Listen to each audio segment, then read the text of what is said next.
So my name is Sayge Barkley, and my project was on oil-eating microbes, their effects on artemia, and rate of oil consumption in saltwater. Crude oil is a raw natural resource that's extracted from the earth, and oil spills and oil seeps are both ways oil can end up in the ocean and affect organisms. The U.S. Coast Guard is primarily responsible for the cleanup, but the methods that they use are expensive and are not completely efficient. However, oil-eating microbes, or OEMs, break down oil naturally and are naturally found in marine environments. Communities of them work together to break down different parts of crude oil. However, there's some problems to using OEMs. The naturally occurring ones are not plentiful enough to handle large-scale oil spills, so scientists can supplement the area with cultures or nutrients and oxygen to stimulate growth. Artemia are also known as brine shrimp. They hatch in salt water and are 15 millimeters long. And I used them because when you add a new bacteria to an ecosystem, you want to see how organisms will be affected. So this was a small scale test of that. There were two parts to my experiment. Part 1 dealt with salinity and OEMs, and part 2 dealt with OEMs and brine shrimp. So for my procedures, I prepared a starter culture and separated into 3 flasks: a control flask, a flask with oil, and a flask with oil and salt. And I used vegetable oil at first and then went back with crude oil.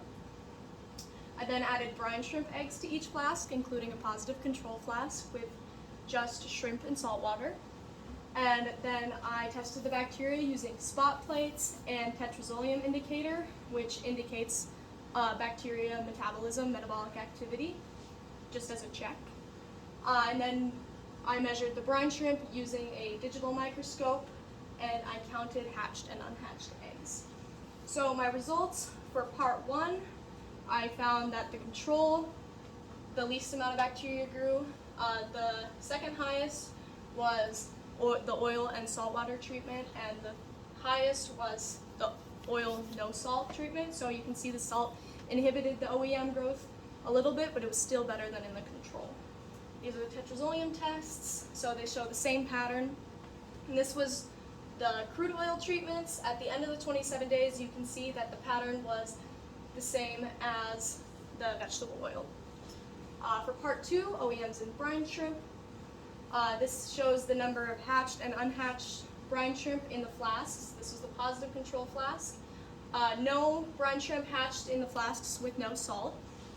And in the oil and saltwater treatment, brine shrimp did hatch in about the same ratio as the positive control.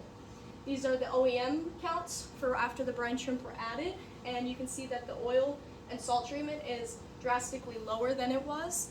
So this could be, and this was the flask that the brine shrimp hatched in, so this could be an indication that the brine shrimp are eating the OEMs.